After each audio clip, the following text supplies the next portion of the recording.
Hello. I don't know if you can really see it too well. It's the Rockin R Ranch, the Spooky Ranch. I believe this is their 30th year. I wasn't actually going to do anything tonight, but I'm sort of giving into the chaos and sort of whim that I feel about stuff at the moment. It's been a rough month, and I haven't been in any haunted houses yet. And all right, we get it. You have tiny genitalia. Anyway, but with all the restrictions, with the COVID crap and going on, and which I can understand people being freaked out. I can understand, people wanting to make sure everyone's safe and all that, everything. It's just, it's just sort of like, oh man, I was kind of hoping this would have run its course by now. It being almost October. But so it hasn't. And so we got to make do. There's some places that, it's a couple of places almost like reservation only practically. And other places have, either was, I think 7 floors, there's only 5. The haunted schoolhouse and laboratory is going to be, flip-flopping, schoolhouse one day, lab the other day. So they're not going to be both open at the same time. Factory of Terror has like an A path and a B path that are going to be open at different times. So this Spooky R Ranch is, I think, got everything kind of going on. And I don't know. I know some of the other places are doing, we're going to cut it off at a certain time. So if it's 9 o'clock and if we reached our quota, we're done, sort of thing. So I don't know how they're working this. There actually looks like there's kind of a lot of people here right now, which I'm a little surprised about. Columbia Station is hopping apparently. And so I don't know if anything's going to come of this. If the line's too long, I'm just going to say screw it and go home. Or if there's too much sort of, trying to think how to put it. I'm into weird and wonderful and a little bit of fun chaos, but if it gets a little too much, a little too real, or a little too much sort of not fun chaos, then I'm going to bounce. But we'll see. All right, in line for tickets. Doesn't seem like it's going to be too bad. They usually move stuff pretty quickly in here. So, yeah, we'll see how it goes. Looking forward to it. It's kind of a crazy place. We'll see. I'm going to try and hit all 5. So they got all 5 open. I can't point this thing right. So there you go. We'll see how it goes. I'll let you know as we go. So this is pretty cool. You get the speed pass, you actually get a lanyard. So I'm having some, I'm thinking some Dexter jokes here about his lanyard. But yeah, speed pass is actually a VIP thing with a lanyard as opposed to just a wristband and a regular ticket or something else like that. So they went extra. I don't know if it's for their anniversary or what. But yeah, they get a little extra. There's some coupon stuff on the back. You got your... Whoops, you got me dropping my phone. You got your death food stands and everything up, so pretty good. Let's go. Quick note too, if you do have to use the restroom, plan ahead. It's pretty much all outhouses. They do have this. Step on that and running water and the soap actually thing, which is kind of cool. But plan ahead. I am a highly hydrated boy, so I had to go anyway. But just a heads up, it's outhouses, and this little water station too, so just plan ahead. Okay, first up was Monster Vision, 3D. Usually they give you like 3D goggles, or not goggles, glasses. And there's a lot of, sorry, I'm like sucking in air real bad. Between the deviating septum, constant allergies, constant sinusitis, and diminished lung capacity with asthma, anxiety panic disorder. I've had pneumonia and lung infections before, so sometimes I'm sucking in a lot of air here, sorry. So yeah, anyway, so usually you get like 3D glasses. You did not have 3D glasses this year. It's probably a good thing, because it's pretty much just you have them, dump them in a thing, they recycle them, have them, put them in things. So especially since it's putting stuff on your face, probably not a good idea. But the black light stuff is in there. It's all basically clown based. It's not even full on carnival. It's pretty much straight up clown based. It's kind of short.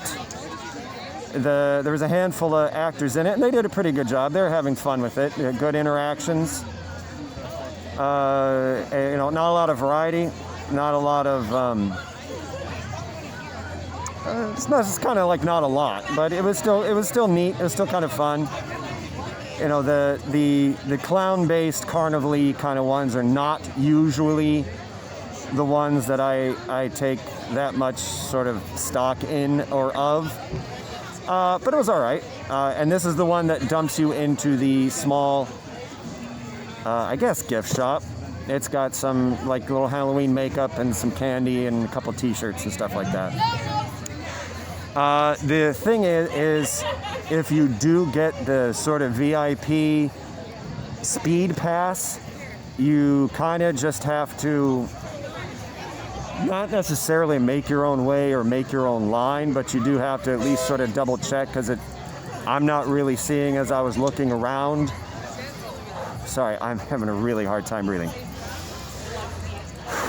Now I can't see. I'm not seeing where a lot. I really thought they were going to hurdle this thing for a second. I'm not seeing where that is really roped off for the VIP speed pass stuff. So you kind of have to ask, hey, is this it? Is this not it? Like, where do you want me to go with this? Because it's just not roped off, not marked off. There's not really any signs to point out, hey, speed pass, hey, VIP pass, or anything else like that. So just if you do go that route, just kind of check around and be careful with it. So I would do a wider shot, but I don't know if you can hear me. So Extreme Nightmares was cool. They had a lot of the this is a haunted house, traditional haunted house stuff. Kind of a theme, some Bloody Mary stuff, which is a weird little synchronicity for me today, which is weird. But yeah, it was cool, like a more traditional haunted house sort of motif for most of it. There's a part where it's almost like, oh, you think it's done, but there's like an outside part that kind of rambles a little bit. There's almost like parts sort of, I don't know if they were trying to go for like a cattle chute, but it was kind of a little bit of that, and a little bit of graveyard and stuff like that, which is cool. You go back into a house. Unfortunately, there's a really long blackout corridor, windy sort of thing, just completely black. I am definitely on record for pretty much not caring for that stuff at all, but they have it. I understand having it for a little bit. It wasn't the whole house, which is a benefit. And there was a mix of just sort of screaming in your face, and a few people trying to do like characters and routines and not screaming and everything like that. So I definitely appreciate just not screaming in your face jump scares all the time. There's a couple of places where they were playing around almost with the people I went in with and kind of used that against them, which was neat. And in the walkway outside, there's like a sort of shaggy grass man swamp thing kind of thing that's like running on all fours after you, and really did kind of come out of nowhere, which was really cool to see. So definitely Nightmares, definitely like a really cool one this year. I liked it before, and it's been pretty cool. There's something I was gonna say. Yeah, so the beginning, they like try and set you up in the beginning, and you stand on sort of like a vibrating platform. And these videos are gonna be garbage. It's just, look at the blackness of my face. And yeah, but kind of neat cemetery stuff. A little bit of vampire thing here or there, which of course I'm gonna be a sucker for, which is nice. And yeah, it was real neat. It was a good job. I liked it. Okay, so Blood Slingers Saloon, about what you thought it would be. It starts with some Old West sort of things, sort of setting it up, kind of building you in, a little bit of threatening, but kind of like fun and everything with it too. goes through some, typical sort of Old West sort of scenes a little bit with it. And then gets real sort of rural rednecky. A lot of sort of, fake animals having been slaughtered and furs and pigs and stuff like that. So again, kind of a mix of a few people sort of screaming at you and a few people making like an actual sort of mood and scene. So pretty good mix. It wasn't everyone screaming at you. Some people, again, like the other ones we talked about before, were making an effort to kind of make a scene with it. And yeah, I respect the hell out of that. So that was cool. What's up? Sorry? No. It's just outhouses. But they got like a sink thing right there. I always get to I work here. Like every time I go to a haunted house, it's either people outside in between the things think I work there, or the people who I sort of catch up to or am with or get grouped in, because I go to most of these by myself. Everyone thinks that I'm, working, one of the sort of creatures or monsters or killers or something like that. Gosh, I'm not, entirely sure why that would be. I wonder what kind of vibe I give out. That it's like, oh, you're a horrible monster killer guy. No, it's just some dude. Huh. I totally blacked out what I was going to say. So yeah, so it was kind of fun. Again, sort of like the clowns, I'm really, really tired of sort of hillbilly, rednecky, sort of screaming stuff like that. I'm just real kind of tired of it. But it was okay. It was tolerable for me. Again, this is just my own personal thing, but it was more tolerable for me because there were some people who were attempting to kind of set a mood and make a scene with it, which was kind of neat. And so yeah, that was fun too. So that was Blood Slingers Saloon. Next up is the Hayride, and then the Hayride in the barn. So it's kind of like two things in one. I would imagine that, see, my problem with this before, last year I didn't have that much of a problem with it. My problem with it before has been that they leave the engine running on the tractor in the barn, and that has really made me sick and stuff before. Last year it wasn't so bad, and this year I've got the mask, so maybe that'll help a little bit too, but yeah, it's just the fumes always get to me and my delicate flower constitution. So I'm going to try and hunt down the speed pass access to the Hayride and see how that goes. One added benefit of kind of being by yourself is I get the corner to myself, which is nice. So yeah, got to make sure, again, speed pass stuff, just double check with people and where to go. Yeah, so we're getting ready. Tractor. Hayride. Okay, so that's it. I did the, man, I'm really having a hard time with this.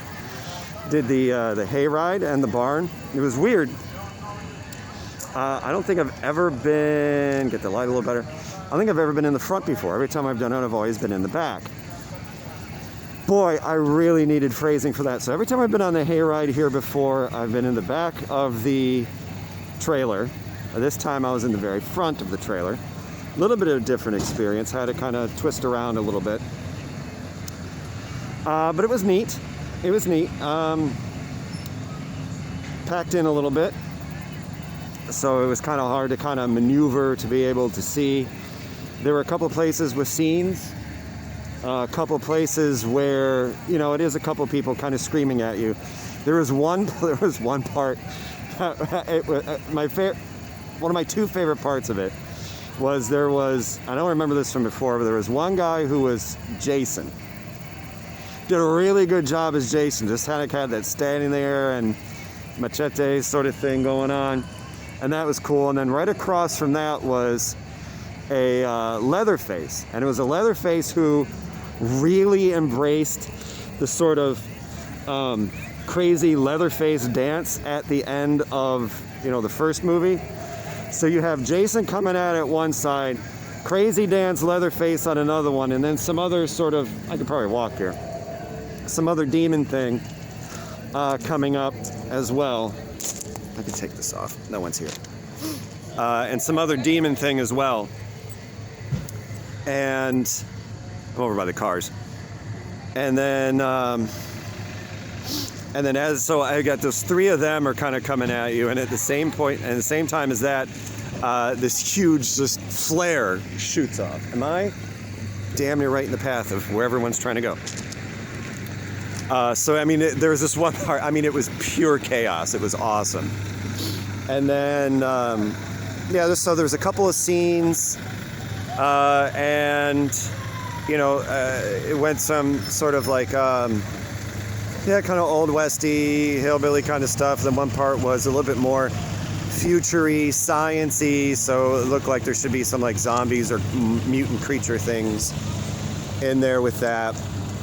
And then like this other scene where supposedly someone was being hanged and they come out and run after you, and then there's a flare and all that was neat.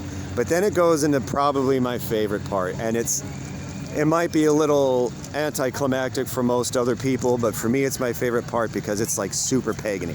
You go down this hill, and on one side there's basically these large jack-o'-lantern headed sort of scarecrow things just kind of hung up there, and these torches you know, alternating, and there's woods and a hill on one side, and I think like an active pumpkin patch over there. And then you go up around and there's just more sort of woods and a couple little structures that they have set up.